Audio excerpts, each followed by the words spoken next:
नमस्कार, आप देख रहे हैं डीडी न्यूज। मैं हूं आपके साथ भावना नैयर। देश और दुनिया की बड़ी और अहम खबरों को लेकर हम हाजिर हैं। खबरों को विस्तार से जानें उससे पहले नजर डाल लेते हैं इस वक्त की टॉप हेडलाइंस पर। न्यूजीलैंड के प्रधानमंत्री क्रिस्टोफर लक्सन भारत दौरे पर आज पहुंचेंगे नई दिल्ली। विदेश मंत्री डॉक्टर एस जयशंकर से मुलाकात में आपसी हित के मुद्दों पर होगा विचार विमर्श।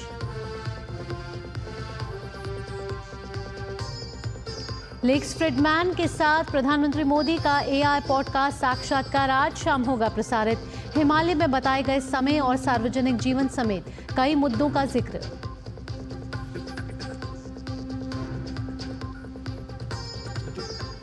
गृह मंत्री अमित शाह गुवाहाटी में पूर्वोत्तर क्षेत्र के राज्यों के मुख्यमंत्रियों के साथ करेंगे नए आपराधिक कानूनों के क्रियान्वयन की समीक्षा। कोकराझार में एबीएसयू के वार्षिक सम्मेलन में भी होंगे शामिल।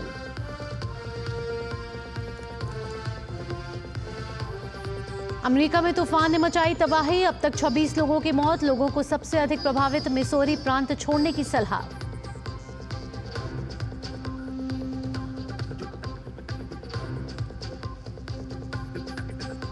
नई दिल्ली फिट इंडिया कार्निवल का आज होगा आगाज। अधिक स्वस्थ और सक्रिय जीवन शैली के प्रति जागरूक करने का है फोकस।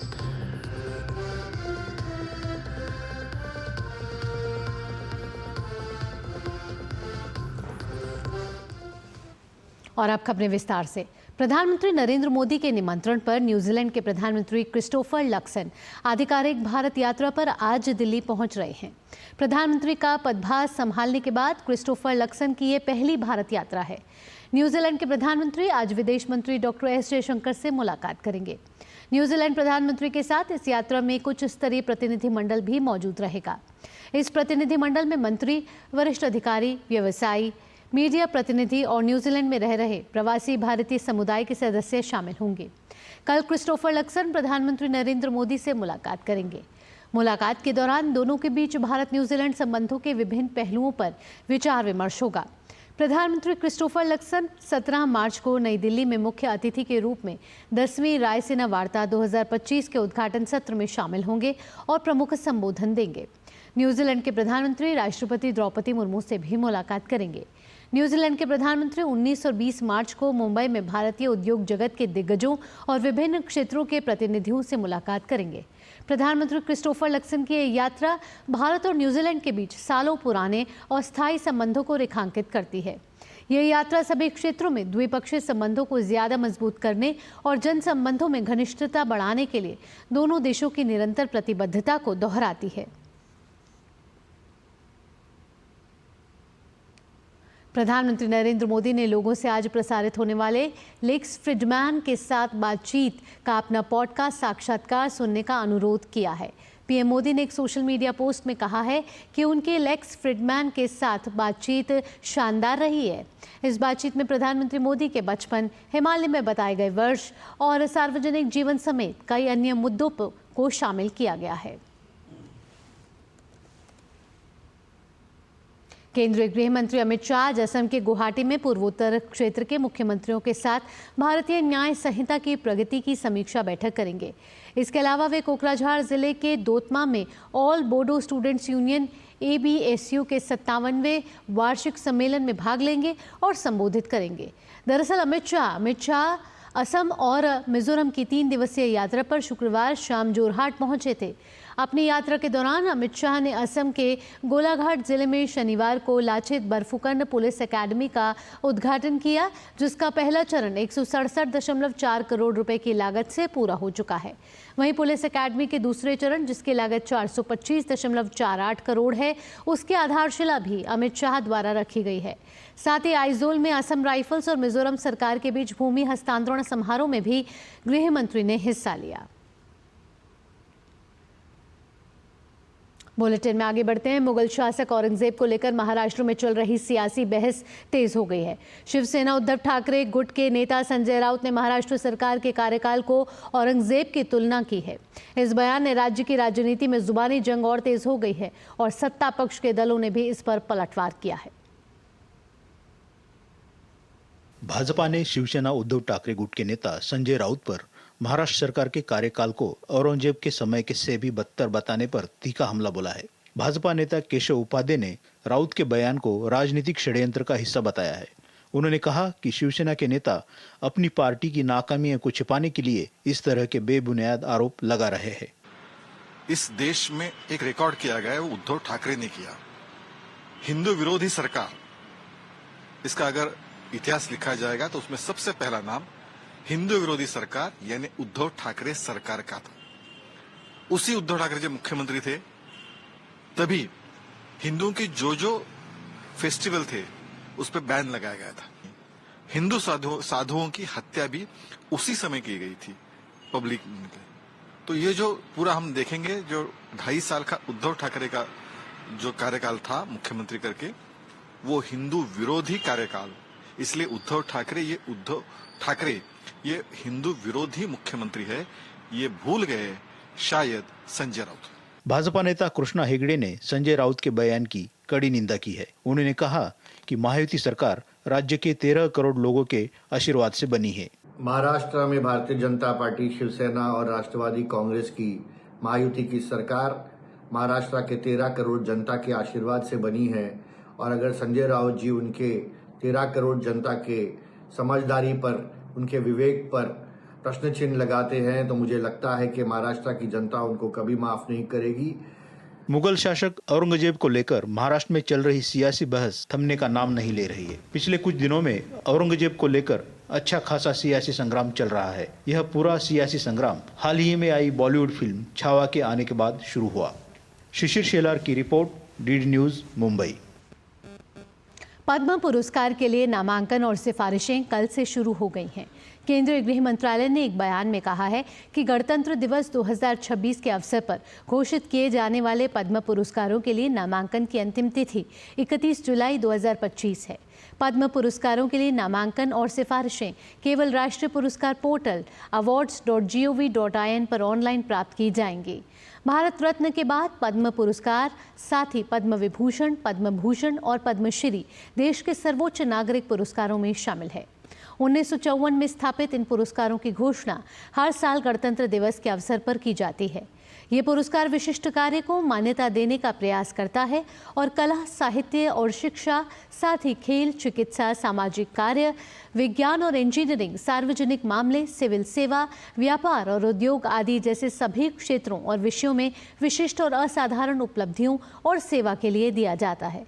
जाति, व्यवसाय, पद या लिंग के भेदभाव के बिना सभी व्यक्ति इन पुरस्कारों के लिए पात्र हैं। डॉक्टर और वैज्ञानिकों को छोड़कर सार्वजनिक उपक्रमों में काम करने वाले सरकारी कर्मचारी पद्म पुरस्कारों के लिए पात्र नहीं हैं। सरकार पद्म पुरस्कारों के लिए पीपल्स पद्म बनाने के लिए प्रतिबद्ध है। इसी के लिए सरकार ने सभी नागरिकों से नामांकन और सिफारिश करने का अनुरोध किया है। तेलंगाना के कई जिलों में इस बार गर्मी को जल्द ही शुरू होने की वजह से लू की स्थिति बनी हुई है। आदिलाबाद जिले में कल लू का प्रकोप रहा और पारा बढ़कर 40.8 डिग्री सेल्सियस तक पहुंच गया। यह सामान्य से लगभग 5 डिग्री अधिक है। निजामाबाद में कल 39.6 डिग्री सेल्सियस और मेडक में 39.2 डिग्री सेल्सियस तापमान दर्ज किया गया। हैदराबाद स्थित भारतीय मौसम विज्ञान केंद्र ने कल एक विशेष बुलेटिन जारी किया। बुलेटिन में बताया गया है कि अधिकतम तापमान में वृद्धि होगी और अगले 2 दिनों के दौरान और अधिक जिलों में लू की स्थिति की संभावना है। अधिकारियों ने आदिलाबाद, जगतियाल, कोमाराम, भीम, मेंचिरियल, पेड्डापल्ली और राजन्ना सिरसिला सहित उत्तरी तेलंगाना जिलों में दिन का तापमान 41 डिग्री सेल्सियस से 44 डिग्री सेल्सियस तक रहने का अनुमान लगाया है। हैदराबाद में कल अधिकतम तापमान 38.4 डिग्री सेल्सियस दर्ज किया गया। वहीं कश्मीर के कई इलाकों में कल बर्फबारी और कुछ अन्य हिस्सों में हल्की से मध्यम वर्षा हुई। अनंतनाग, कुलगाम, शोपियां, पुलवामा, गुलमर्ग, सोनमर्ग और पहलगाम में बर्फबारी हुई। बांदीपुरा जिले के गुरेज, कुपवाड़ा के कुछ इलाकों और घाटी के दूर दराज के इलाकों में भी बर्फबारी की खबर है। कश्मीर के अन्य हिस्सों में हल्की बारिश हो रही है।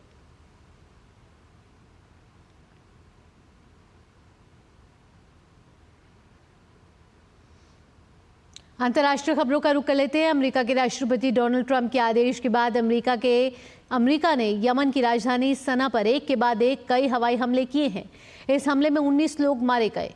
राष्ट्रपति ट्रंप ने यह भी कहा कि जब तक ईरान समर्थित हूती विद्रोही अहम समुद्री गलियारे में जहाज़ों पर हमले बंद नहीं कर देते, तब तक वे भारी घातक बल का इस्तेमाल जारी रखेंगे। ट्रंप ने कहा कि अमेरिका युद्धक विमानों ने अमेरिकी जहाज, वायु और नौसेना की संपत्तियों की रक्षा करने और नौवहन स्वतंत्रता को बहाल करने के लिए आतंकवादियों के ठिकानों, नेताओं और मिसाइल केंद्रों पर हवाई हमले किए। अमेरिकी राष्ट्रपति ने यह भी कहा कि कोई भी आतंकवादी संगठन अमेरिकी वाणिज्यिक और नौसैनिक जहाज़ों को दुनिया के जलमार्गों पर स्वतंत्र रूप से नौकायन करने से नहीं रोक सकेगा। उन्होंने ईरान को हूती विद्रोही समूह का समर्थन बंद करने की चेतावनी भी दी। हूती विद्रोहियों ने कल शाम अपने क्षेत्र में एक के बाद एक कई विस्फोट किए। अमेरिका के कई इलाकों में आए जबरदस्त तूफान में कम से कम 26 लोगों की मौत हो गई है। मिसौरी प्रांत राजमार्ग गश्ती दल ने बताया है कि मिसौरी में आए तूफान के कारण 11 लोगों की मौत हो गई। एजेंसी ने बताया कि कई लोग घायल भी हुए हैं।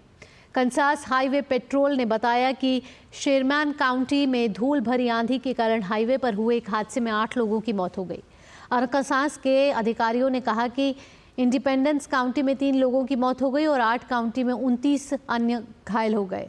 अरकासास की 16 काउंटी में मकानों और व्यापारिक प्रतिष्ठानों को नुकसान पहुंचने के साथ साथ बिजली की लाइनें और पेड़ गिरने की सूचना मिली है। टेक्सास पैनहैंडल की अमरीलो काउंटी में धूल भरी आंधी के कारण कार दुर्घटनाओं में 3 लोगों की मौत हो गई है। इससे पूर्व मिसौरी प्रांत राजमार्ग गश्ती दल ने बताया था कि मिसौरी के बेकर्सफील्ड क्षेत्र में आए तूफान के कारण कम से कम 2 लोगों की मौत हुई है और कई अन्य घायल हुए हैं। मिसौरी के बटलर काउंटी के कोरोनर जिम एकर्स ने बताया कि शनिवार को सुबह बेकर्सफील्ड से लगभग 177 किलोमीटर पूर्व में एक मकान के तूफान के चपेट में आने से एक व्यक्ति की मौत हो गई। एकर्स ने साथ ही बताया कि बचावकर्मी मकान में मौजूद एक महिला को बचाने में सफल रहे। मेयर जॉनस एंडरसन ने सोशल मीडिया पर बताया कि अरकासास के केव सिटी इलाके में 5 लोग घायल हो गए हैं, जहां अगले आदेश तक आपातकाल लागू कर दिया गया है। ओक्लाहोमा में कुछ समुदायों के लोगों के क्षेत्रों से जाने की सलाह दी गई है क्योंकि राज्य भर में आग लगने की 130 से अधिक घटनाएं सामने आई हैं। यूक्रेन के राष्ट्रपति वोलोडिमिर ज़ेलेंस्की ने अपने पश्चिमी सहयोगियों से सुरक्षा गारंटी पर स्पष्ट स्थिति देने का आग्रह किया है, जिससे अमेरिकी सहायता के साथ यूक्रेनी धरती पर संभावित विदेशी सैन्य टुकड़ी के बारे में भी बात शामिल है। उनकी यह टिप्पणी ब्रिटिश प्रधानमंत्री कीयर स्टार्मर द्वारा ज़ेलेंस्की सहित अन्य यूरोपीय नेताओं और सहयोगियों के साथ आयोजित एक वर्चुअल बैठक के दौरान आई, जहां स्टार्मर ने कहा कि रूस के साथ शांति समझौते की स्थिति में इच्छुक लोगों का गठबंधन यूक्रेन को जमीन, समुद्र और आकाश में सुरक्षित करने में मदद करेगा। ज़ेलेंस्की ने कहा कि हमें उन टुकड़ियों पर काम करना जारी रखना होगा जो यूरोप की भावी सशस्त्र सेनाओं की नींव रखेंगी। बात म्यांमार की कर लेते हैं। म्यांमार में लोकतंत्र समर्थकों के नियंत्रण वाले एक गांव पर सेना के हवाई हमले में 6 बच्चों सहित 27 नागरिक मारे गए हैं। मांडले पीपल्स डिफेंस फोर्स के प्रवक्ता ने कहा कि सिंगू टाउनशिप के लेट पैन हला गांव में कल हुए हवाई हमले में 30 लोग घायल हो गए। मांडले पीपल्स डिफेंस फोर्स म्यांमार के मुख्य विपक्षी दल का समर्थक है। पिछले वर्ष जुलाई में इसने सिंगू शहर पर कब्जा कर लिया था। सैन्य सरकार ने लोकतंत्र समर्थक सशस्त्र पीपल्स डिफेंस फोर्स और जातीय अल्पसंख्यक गुरेला गुटों के विरुद्ध हवाई हमले तेज कर दिए हैं। इन गुटों की दशकों से अधिक लंबे समय से स्वायत्तता की लड़ाई जारी है। 4 दिवसीय दौरे पर बांग्लादेश पहुंचे संयुक्त राष्ट्र महासचिव एंटोनियो गुटेरेस ने अंतरिम सरकार के सलाहकार मोहम्मद यूनुस से मुलाकात की है। इस दौरान उन्होंने देश के घरेलू मुद्दों और रोहिंग्या की स्थिति पर चर्चा की। संयुक्त राष्ट्र महासचिव ने ढाका में सुधार और परिवर्तन प्रक्रिया को लेकर एकजुटता व्यक्त की है। इससे पहले गुटेरेस ने कॉकस बाजार पहुंचकर रोहिंग्या शरणार्थियों और उनकी मेजबानी करने वाले बांग्लादेशी लोगों से मुलाकात की। यूएन महासचिव ने सबको आश्वासन दिया है कि वे फंडिंग कटौती को रोकने के लिए हर संभव प्रयास करेंगे।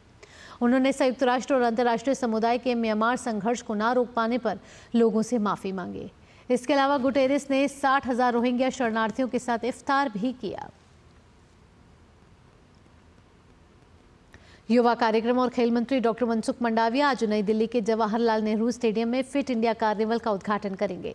3 दिन तक चलने वाले इस फिटनेस और वेलनेस कार्निवल का उद्देश्य फिट इंडिया अभियान के अनुरूप अधिक स्वस्थ और सक्रिय जीवन शैली और मोटापा मुक्त राष्ट्र को प्रोत्साहन देना है। इस दौरान रस्सी कूद, क्रिकेट, बॉलिंग, स्टेशनरी साइकिलिंग और पंजा लड़ाने जैसे खेलों का आयोजन होगा। उद्घाटन समारोह में युवा कार्य और खेल राज्य मंत्री रक्षा गडसे और अभिनेता आयुष्मान खुराना भी उपस्थित रहेंगे। समारोह में आगामी खेलो इंडिया पैरा गेम्स का प्रतीक चिन्ह और गीत का भी अनावरण होगा। खेलो इंडिया पैरा गेम्स इस महीने की 20 तारीख से दिल्ली में आरंभ होंगे।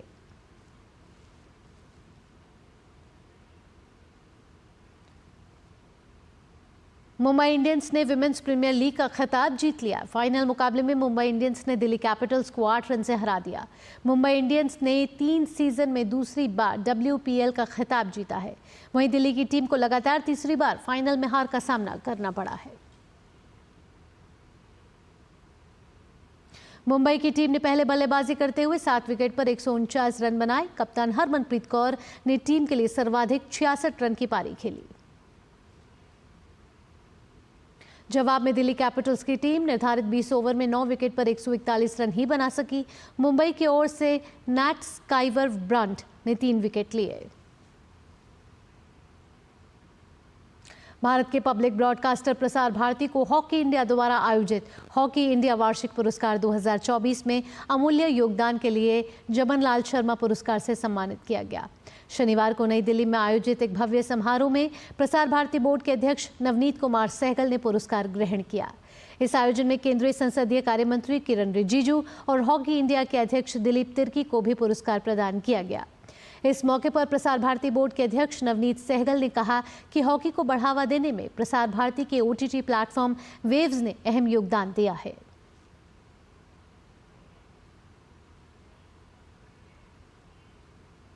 Prasar Bharati, we tried to make hockey reach every nook and corner of this country. You know, as Mr. Jitin Prasad was saying, there is a need for a Grameen Hockey League. And we at Prasar Bharati, through Doordarshan and our new OTT network, that is Waves, platform Waves, we are trying to make hockey reach every nook and corner of the country to, encourage not only the players, but also give them honor and respect that they deserve. नई दिल्ली में आयोजित विश्व para athletics ग्रां pre में जहां भारतीय para खिलाड़ियों ने शानदार प्रदर्शन करते हुए 134 पदक जीते, तो वहीं इस मंच ने देश के हजारों दिव्यांग बच्चों को आशा की नई रोशनी दी। देखते हैं ये खास रिपोर्ट। खेलेगा इंडिया तो खिलेगा इंडिया। देश में खेलों को लेकर बदल रहे माहौल के बीच अंतर्राष्ट्रीय मंच पर भारतीय पैरा खिलाड़ियों का शानदार प्रदर्शन देखने को मिल रहा है। अभी हाल ही में नई दिल्ली में आयोजित विश्व पैरा एथलेटिक्स ग्रांड प्री 2025 में भारत के पैरा खिलाड़ियों का शानदार प्रदर्शन देखने को मिला। पैरा खेलों का यह मंच न सिर्फ पैरा खिलाड़ियों के लिए यादगार रहा, बल्कि उन भारत के तमाम दिव्यांग बच्चों और उनके माता पिता के लिए भी आशा की एक नई किरण के रूप में सामने आया। जवाहरलाल नेहरू स्टेडियम के ट्रैक पर अपने सपनों को पंख लगाती ये हैं 7 साल की अम्मू। जन्म से ही दिव्यांग अम्मू की मां प्रीति का सपना उन्हें एथलीट बनाने का है और इसके लिए वो कोई कसर नहीं छोड़ना चाहती। विश्व पैरा एथलेटिक्स ग्रांड प्री में अम्मू की मां ने दिव्यांग खिलाड़ियों के प्रदर्शन को देखा तो उनके सपनों की उड़ान और ऊंची हो गई।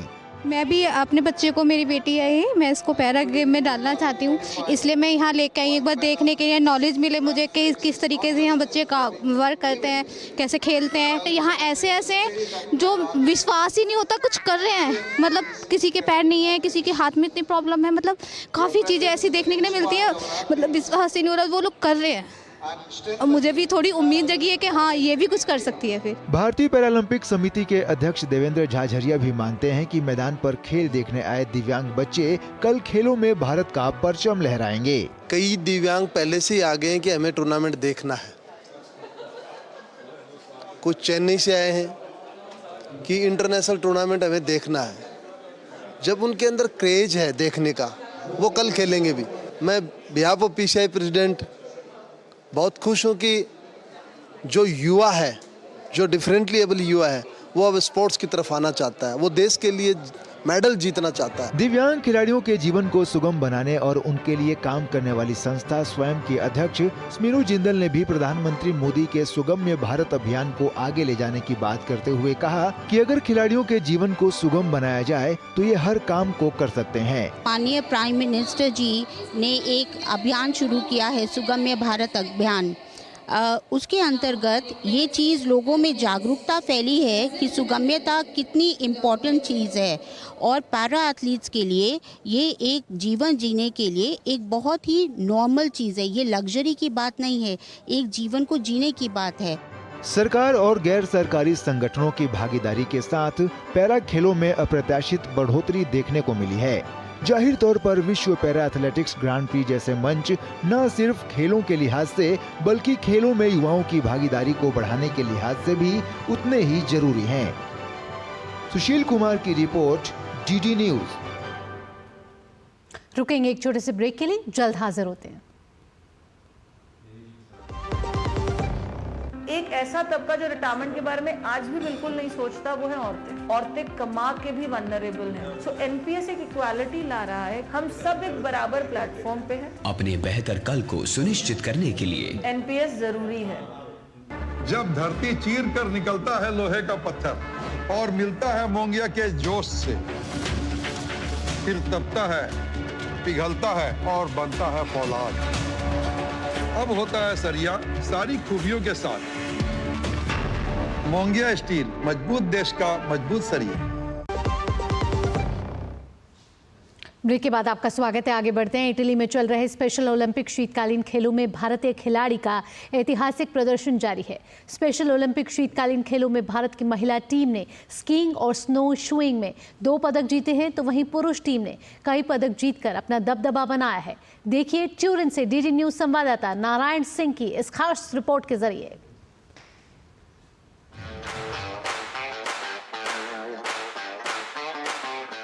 Majestic Italian Alps special Olympic विश्व शीतकालीन खेलों की मेजबानी कर रहे हैं, जहां समावेश की भावना पहले से कहीं अधिक मजबूत है।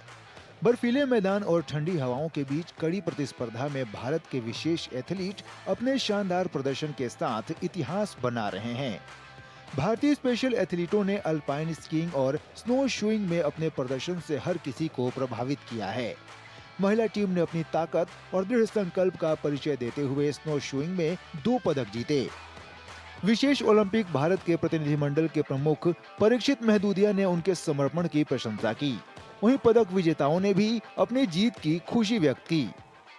These athletes are doing an amazing and a wonderful job, and they are performing greatly at the world stage. We are really very happy for them and very happy with their performance at this stage. खुश है, happy, very happy. Competition कैसा था इधर? काफी अच्छा था। अच्छा था। तो हरा के कितना मजा आया आपको? फर्स्ट 1। बाडोनेकिया में खेल और स्नोबोर्डिंग का रोमांचक मिश्रण देखने को मिला। इस बीच क्रॉस कंट्री स्कीइंग में भारतीय एथलीटों ने चुनौती का डटकर सामना किया। वहीं स्पेशल ओलंपिक के ग्लोबल मैसेंजर गिल्मर बोर्ग ने लोगों को एक साथ लाने में खेलों के प्रभाव पर प्रकाश डाला। Despite not having so much snow, they are here winning medals. So they are showing that despite the conditions, they are still giving their all, and that is what Special Olympics is all about. Special Olympic विश्व शीतकालीन खेलों के snow shooing में भारत की पुरुष team ने कई पदक जीतकर अपना दबदबा बनाया। Special Olympic world winter games ने साबित कर दिया है कि क्षमता सीमाओं से नहीं बल्कि साहस से परिभाषित होती है। नारायण सिंह की report, DD news, Italy. PGV polo team ने बीएमसी एडवाइजर्स पोलो कप 2025 की ट्रॉफी अपने नाम कर ली है। नई दिल्ली के जयपुर पोलो ग्राउंड में आयोजित रोमांचक मुकाबले में पीजीवी ने इक्विपमेंट को 6-3 से हराकर ट्रॉफी पर कब्जा जमाया। मुकाबले में लोकसभा सांसद और पोलो खिलाड़ी नवीन जिंदल और उनकी टीम का शानदार प्रदर्शन देखने को मिला। बीएमसी एडवाइजर्स पोलो कप 2025 में पीजीवी और इक्विपमेंट की टीम के बीच एक प्रदर्शनी मैच का आयोजन हुआ। दिल्ली के जयपुर पोलो ग्राउंड में खेले गए इस मुकाबले की शुरुआत दिल्ली के मुख्यमंत्री रेखा गुप्ता ने गेंद फेंक कर की। दोनों टीमों के बीच रोमांचक मुकाबले में पीजीवी की टीम ने इक्विपमेंट की टीम को 6-3 से हराकर ट्रॉफी पर अपना कब्जा जमा लिया। मुकाबले के बाद राज्यसभा सांसद विक्रमजीत सिंह साहनी ने विजेता खिलाड़ियों को ट्रॉफी प्रदान करने के साथ उन्हें जीत की बधाई दी। पोलो टूर्नामेंट जयपुर पोलो ग्राउंड्स में चल रहा है और आज इसका बहुत भव्य प्रदर्शन हुआ, जहां भारत की दो बहुत एस टीमों ने बड़ी अच्छी पोलो दिखाई। और क्योंकि ये बड़ी एक्सक्लूसिव गेम है और शायद सारे भारत में इसके 35-40 प्लेयर्स ही हैं, आज के इस पोलो टूर्नामेंट के लिए बहुत बहुत बधाई देता हूँ। वहीं लोकसभा सांसद और पीजीवी टीम के कप्तान नवीन जिंदल ने जीत की खुशी जाहिर करते हुए कहा कि पोलो भारत का खेल है और आज यह खेल नए रूप में सामने है। पोलो भारत का तोहफा है विश्व को। जो आज मॉडर्न पोलो खेली जाती है पूरी दुनिया के अंदर, ये भारत में इसको डिस्कवर किया गया था और भारत का तोहफा है। इसलिए हमारा फ़र्ज़ बनता है कि हम पोलो को बढ़ावा दें। हमारा ये दायित्व है कि किस तरह से भारत के पोलो को फिर से, जैसे पहले लेवल बहुत ऊंचा होता था भारत के पोलो का, उसी तरह से दोबारा से भारत के पोलो का लेवल को ऊंचा किया जाए और ज़्यादा युवा आकर के इस खेल को खेलें। पीजीवी और इक्विपमेंट के बीच रोमांचक मुकाबले के दौरान स्टेडियम में मौजूद दर्शक अपने पसंदीदा खिलाड़ियों का उत्साह बढ़ाते नजर आए। रोमांचक मैच था, बहुत ही बेहतरीन किस्म का मैच था, बहुत ही ज्यादा घोड़ों का ये देख के, और जो प्लेयर्स थे वो भी बहुत अच्छे थे और बहुत मजा आया। BMC advisors bring this game to normal people or common people and the match was astonishing and we really enjoyed it. बहुत मज़ा आया, इट वॉज फैबुलस। सबसे इम्पॉर्टेंट बात, मेरा फर्स्ट पोलो मैच था and I had an amazing experience. The players, the horses, everybody were doing their best. So far, a very wonderful match, very competitive, excitement for everybody here. It's a massive thing organized by BMC Advisors. पिछले कुछ सालों में नवीन जिंदल और BMC advisers जैसे संस्थानों ने पोलो के खेल को आगे ले जाने में अहम भूमिका निभाई है। भारत में शुरू हुआ पोलो का यह खेल आज एक नए अंदाज में खेला जा रहा है, जिसमें न सिर्फ भारतीय खिलाड़ी बल्कि अंतर्राष्ट्रीय पोलो खिलाड़ी भी अपने खेल का हुनर बिखेर रहे हैं। सुशील कुमार की रिपोर्ट, DD न्यूज।